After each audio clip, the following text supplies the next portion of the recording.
dann auch verabschiedet wird. I'm sure you notice this kind of structure for each of the kings. It says, it keeps saying all these things about introducing his reign and at the end giving us an evaluation. Und generell gibt es auch mehr Infos über die Könige von Juda. Warum glaubt ihr, dass das so ist? In general, we get more information about the kings of Judah than the kings of Israel. Why do you think that might be the case?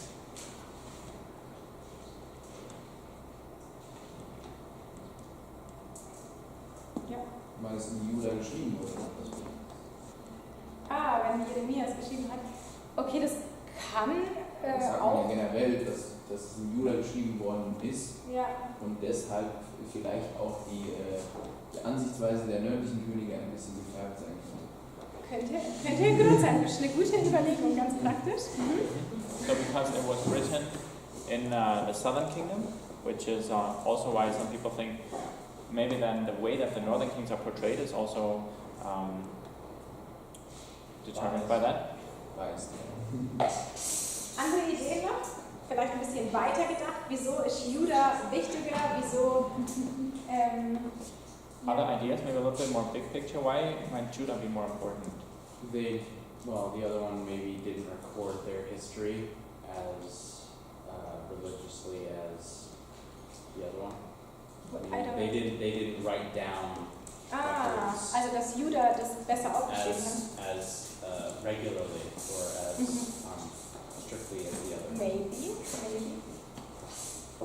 Judah was given specifically to the descendants of David. Yeah. And why is that important for us? Because God promised to keep David's descendants on the throne. Ja. Und wer kommt am Ende auf den Thron Davids? Who eventually takes that place on the throne of David? Jesus. Jesus! I love talking about Jesus when we talk about the Old Testament. What? Hat die Antwort schon gewusst, bevor er die Frage wusste. Achso. He knew Yeah. the answer before he understood the question, so that's great. Ja, genau. Weil durch Juda Gottes Rettungsplan kommt. Da diese davidische Linie von diesen Königen auf dem Thron von Juda, die ist einfach wichtig für uns, weil da am Ende Jesus sitzen wird. Because God's redemptive plan for this world, it comes through Judah. So it's so important for us to know who's sitting on the throne of Judah. Okay, jetzt gehe ich nochmal ganz kurz hier zurück. Also wir reden jetzt über die Geschichte im Nordreich, bis es ins Exil geführt werden wird. Have another look at this map. Now we're going to talk about the history of the northern kingdom up to the point when they are led into exile. Und im Hintergrund dieser Geschichte vom Nordreich steht immer Assyrien als Weltmacht. In the background of this history of the northern kingdom, we always have Assyria as the world power. Aber die waren lange Zeit noch in der Schwäche. But for a long time, they were going through a weak phase as a kingdom. Deswegen werden die erst später interessant und wenn es soweit ist, dann reden wir über Assyrien. Which is why Assyria becomes dominant later on in the history, and then we will be talking about the Assyrians. Und in dieser ersten Phase vom Nordreich war eben, was wir vorher schon gesagt haben, Syrien und Aram so einer der Hauptgegner und Herausforderungen für Israel. But in the first part of their history, it was more Syria or Aram that was the main opponent. Und was auch spannend ist die Beziehung zwischen Israel und Juda zu beobachten. And it's so interesting to observe the relationship between Israel and Judah. Weil am Anfang ist natürlich eine große Spannung da gewesen. Ich meine, die haben sich ja getrennt. Rehabeam im Süden, Jerobeam im Norden. In the beginning, of course, there was a lot of tension in this relationship because they had just split, and you had Rehoboam in the south and Jeroboam in the north. Welcher war der Sohn von Salomo? Rehabeam, mit R, der Sohn ist vom Salomo. Okay. Ja. Und der Jerobeam, der ist irgendwo einfach rausgekommen.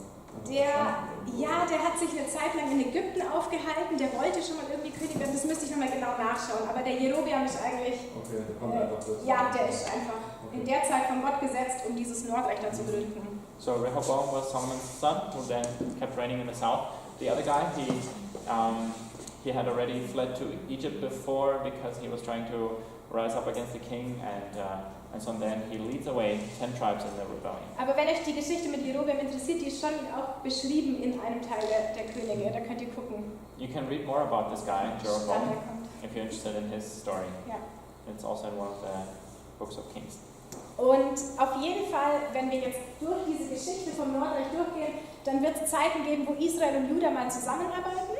And so when we look at the relationship between Israel and Judah in their history, there are times when they were cooperating. Und dann auch mal, wo eben diese Spannung da ist und sie sogar Krieg gegeneinander führen. And there were times of tension where they even waged war against each other. Okay, und jetzt gehen wir diese Liste so ein bisschen durch, aber wir werden nicht über jeden König sprechen natürlich. And so now we'll go through this list a little bit, but obviously we cannot talk about every single king. Und wir werden über einen König besonders sprechen, das ist der Ahab, das ist der schlechteste König im Nordreich. There's one king that we will spend the most time on. His name is Ahab, and he was the worst king in the Northern Kingdom. Und leider können wir ja im Nordreich nicht über einen guten König sprechen, sonst würden wir das natürlich auch machen. Unfortunately, when we talk about the Northern Kingdom, there's not a good king that we could talk about in contrast, otherwise we would do that, of course. Okay. Also, von Jerobeam bis Baascha, also bis zum dritten König, war es immer schwierig mit Juda. During the reign of the first three kings, Jeroboam, Nadab, and Baasha, the relationship with Judah was always tense. Und unter Baascha, da lesen wir auch, dass eben dieses Syrien kommt und schon mal ganz viele Städte wegnimmt. And during the reign of Baasha, we read that Syria comes and takes away a lot of cities. Und was da interessant ist, wenn wir jetzt nach Juda gucken, hier haben wir gerade einen König, der gut ist. And what's interesting, if we look what's going on in Judah at this time, there we have a king who's good. Asa. Asa. Und es war dann so, dass in Juda eine religiöse Erweckung war. So this was a time of religious reform in Judah. Weil eben dieser Asa ein guter König war, der den Götzendienst weggetan hat und den Tempeldienst wieder eingestellt hat. Because this Asa was a good king who did away with idolatry and who cleansed the temple again and set up the worship there. Und für das Nordreich hat es bedeutet, dass in der Zeit ein paar Leute vom Norden in den Süden abgehauen sind sozusagen. And for the Northern Kingdom, this had the effect that some of their population, they actually fled and they joined the Southern Kingdom. Okay, dann haben wir so ein paar kleine chaotische Zeiten mit diesem Ela, Zimri, Omri. Then we have some chaotic times, some smaller kings like Elah and Zimri, and then we get to Omri. Da müssen wir nicht drüber reden, aber jetzt wollen wir über Ahab reden. But then let's talk about Ahab. Ich habe schon gesagt, das ist der schlechteste König gewesen. I already mentioned that this was the worst king. Das könnt ihr euch merken. Something you can remember. Und was wisst ihr denn noch, also ihr habt es ja gelesen, was wisst ihr noch über Ahab? Fällt euch noch irgendwas ein? You read about Ahab. What is something that you remember about him?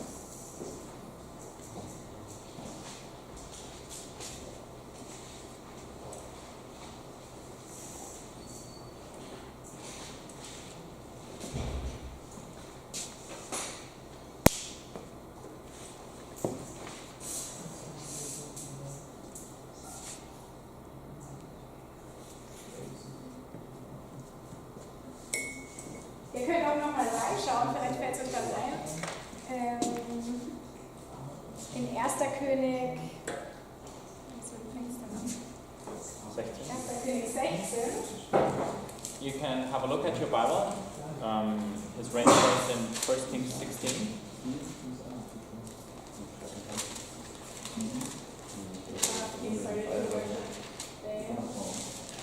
Ja, er hat Baal angebetet, genau. Also Yes, he began to bow down and worship of Baal. ganz schlimmer Götzendienst, was er getrieben hat. It was really bad idolatry that he performed.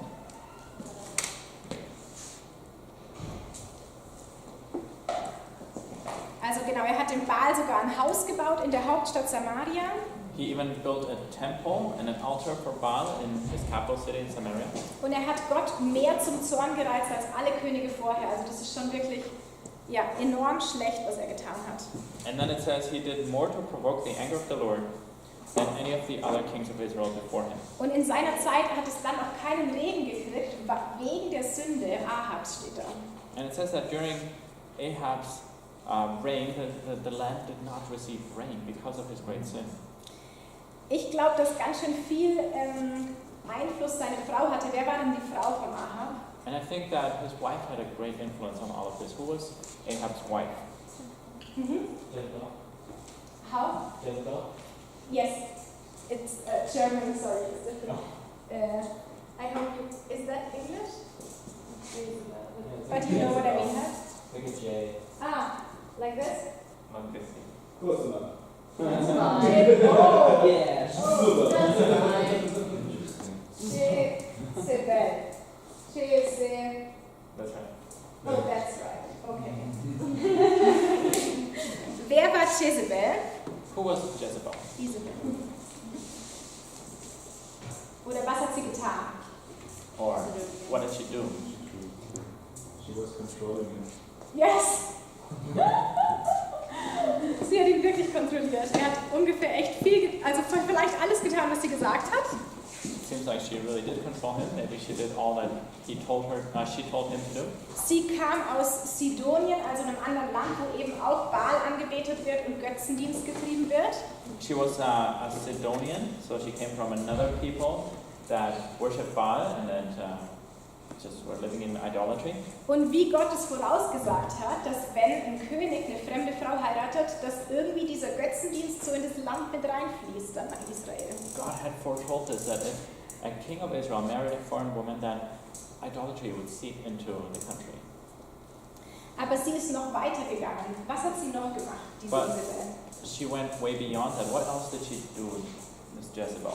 Was she the one that like took the vineyard from the person? She killed killed the person. Ja, ja, genau. Sie hat, also ihr Mann, der Ahab, wollte den Weinberg von, wie heißt der, Nahab oder so? Naboth, genau.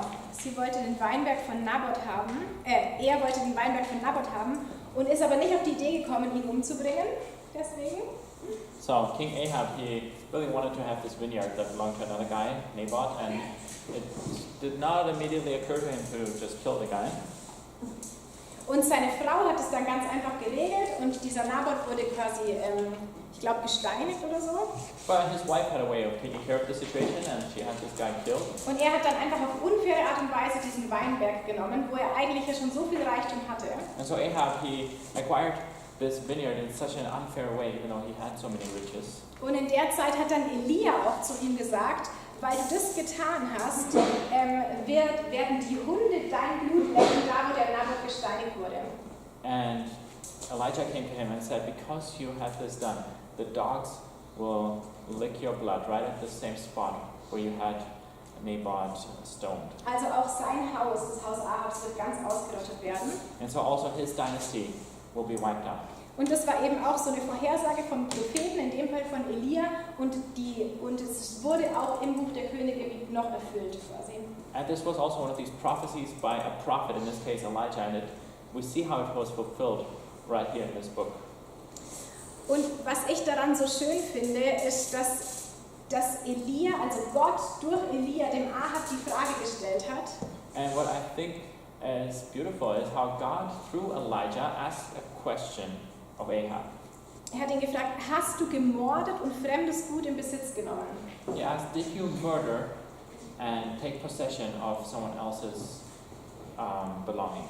Ich finde es erstmal schön, dass Gott nicht einfach sagt, du hast das getan, What I think is beautiful about it is that God doesn't just say, you did this, sondern er kommt mit ihm ins Gespräch. Stimmt es, dass du das getan hast? but he comes into a conversation with him. He says, is it true that you did this? Und dann liebe ich auch, wie Gottes Werte dabei rauskommen. Hast du gemordet? Weil er kann es nicht aushalten, wenn Leute ermordet werden. Gott sagt, du sollst nicht töten. And I love how we see God's values in this. How he asked, did you murder? Ja. And God told them, thou shalt not murder. Also das kommt auch noch zu Ahab dazu. Er hat umgebracht unschuldige Leute. So this is another thing on Ahab's list, that he had innocent people murdered. Und dann aber auch, was Gott auch wichtig ist, hat er gesagt, und hast du fremdes Gut in Besitz genommen. Etwas, was dir nicht gehört, hast du einfach dir genommen. And another thing that God asked him, did you take possession of someone else's belongings? Something that did not belong to you. Ich finde, es zeigt auch, Gott ist es wichtig, dass da eine Gerechtigkeit herrscht unter dem Volk. Und egal, ob er König ist oder nicht. man darf sich nicht einfach auf ungerechte Art und Weise in Besitz nehmen. And it shows how much God is concerned with justice in the land. It doesn't matter if you're king or not. You're not allowed to unjustly just take something that doesn't belong to you. Is that right? Yeah. Of foreign things.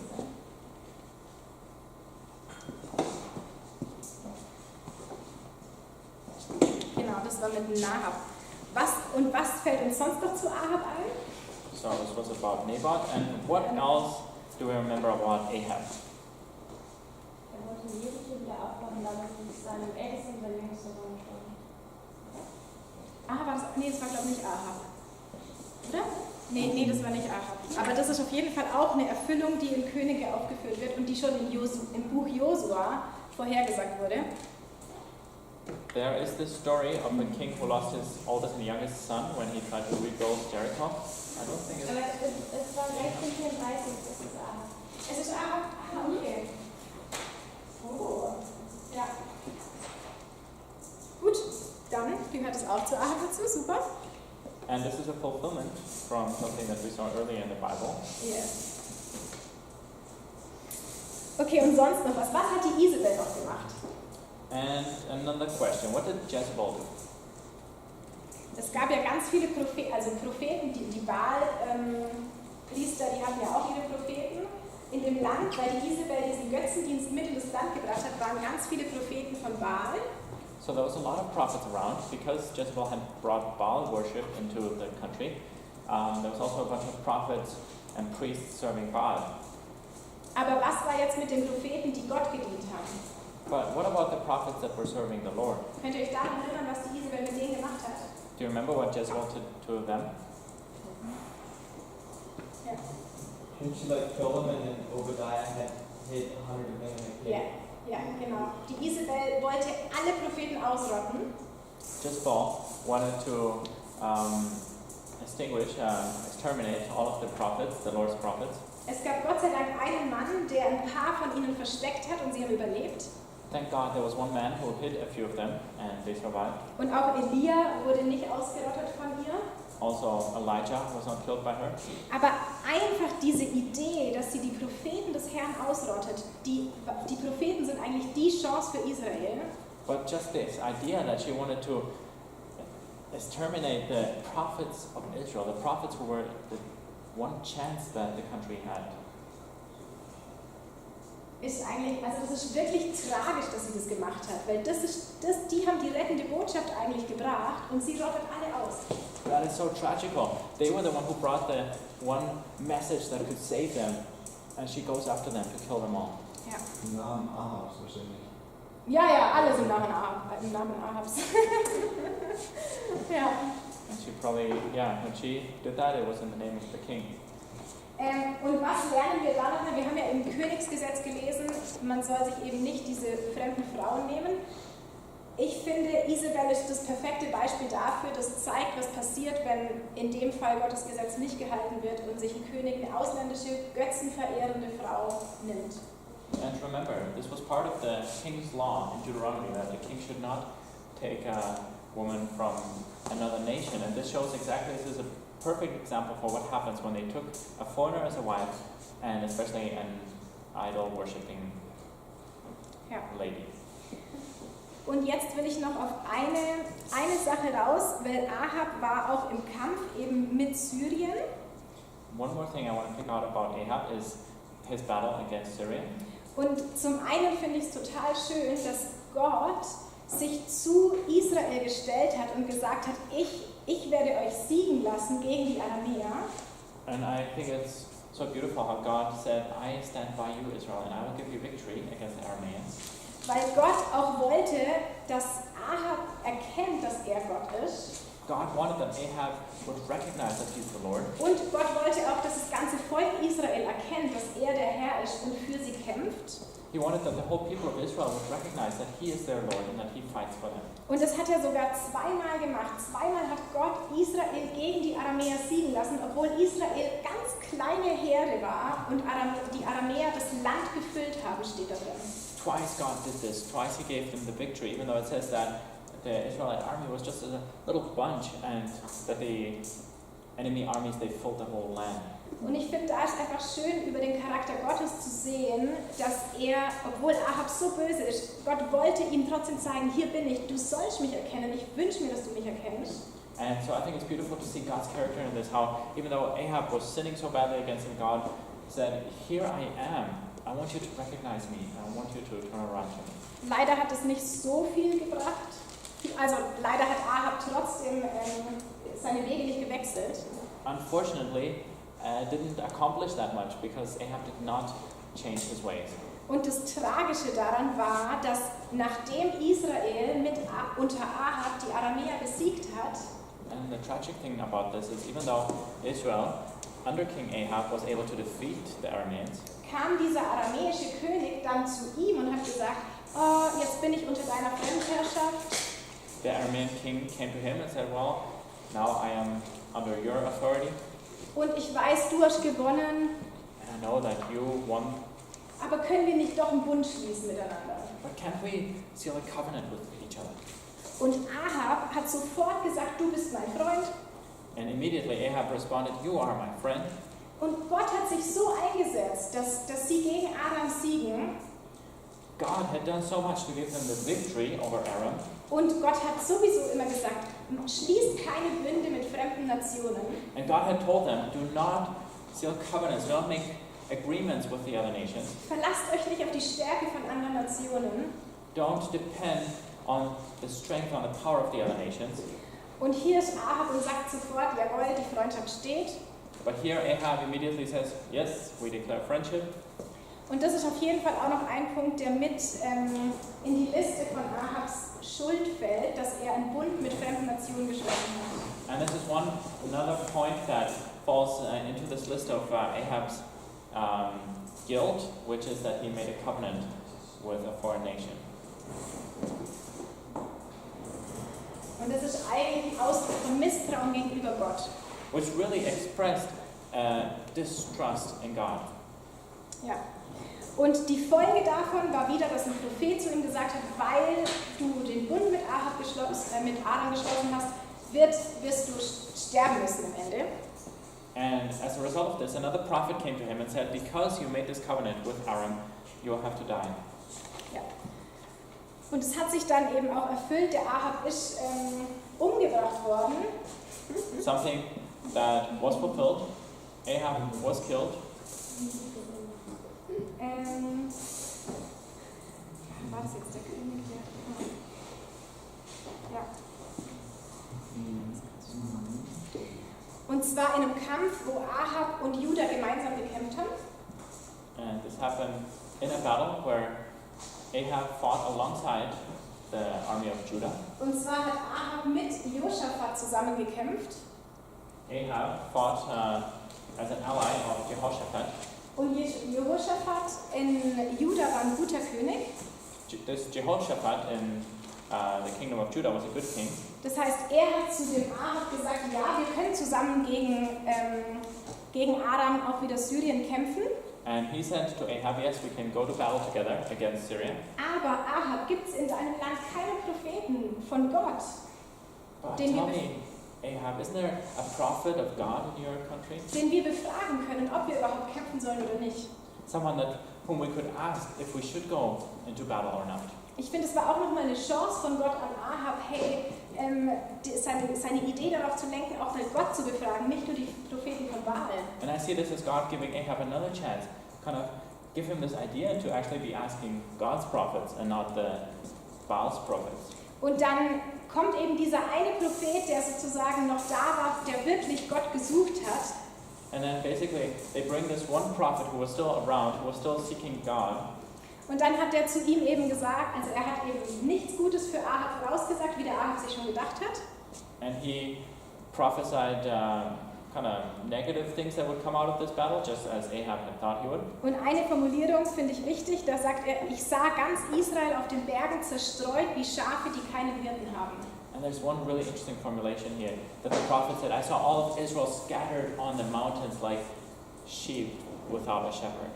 Und an was erinnert uns diese Phrase, Schafe ohne Hirte? What does this phrase, sheep without a shepherd, remind us of?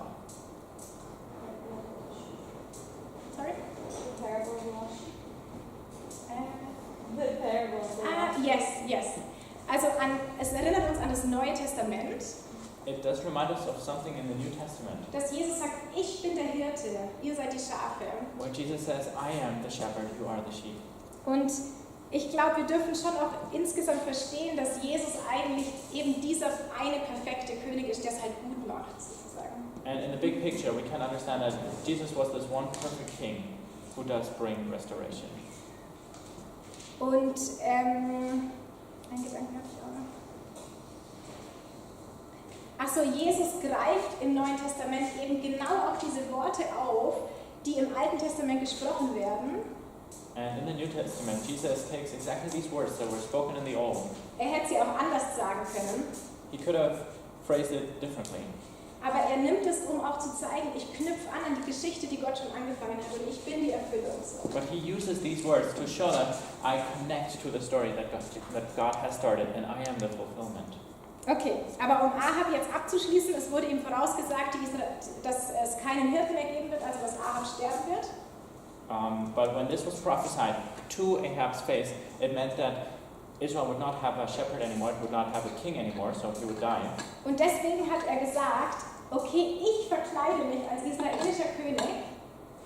And so, Also ich, der israelische König, verkleide mich als normaler Kämpfer. he had this great idea. I, as the king of Israel, Ahab, I will disguise myself as a normal soldier. Also er hatte irgendwie Respekt vor der Prophetie, So somehow he did have respect towards this prophecy. aber er hat irgendwie trotzdem gedacht, er kann Gott austricksen. But he thought he could trick God somehow. Nach dem, was er eigentlich schon echt auch Großartiges mit Gott erlebt hat. After all these great things that he had seen God do. Und wie geht die Geschichte aus? Weiß es jemand und kann es nochmal sagen? Does someone remember how this battle ends? Ja, genau. Ein Pfeil trifft ihn. Der Pfeil war nicht mal geplant, dass er ihn treffen sollte, aber wenn Gott sagt, dass er sterben muss, dann stirbt er auch. So he is hit by an arrow that wasn't even meant for him, but we see that if God says this man is going to die, then he dies. Ja. Und dann haben die Hunde sein Blut geleckt an der Stelle, wo er gestorben ist. And then the dogs did lick his blood right at the place where he died. Ja. Und das ist eine traurige Geschichte And it's a sad story. und ein Beispiel, wie es nicht sein sollte. It's an example of how it was not supposed to be. Aber wie Gott, ja. Das ist ein gutes Beispiel, dass der Mann sich über die Frau erheben sollte. Also in die gute Art und Weise. In eine gute Art und Es gibt Weise. viele Leute, die so dominiert werden auch von der Frau. Ja. Soll deswegen der Mann über die Frau dominieren? Soll deswegen der Mann die Frau dominieren? Oder kann es nicht genau so schlimm ausgehen?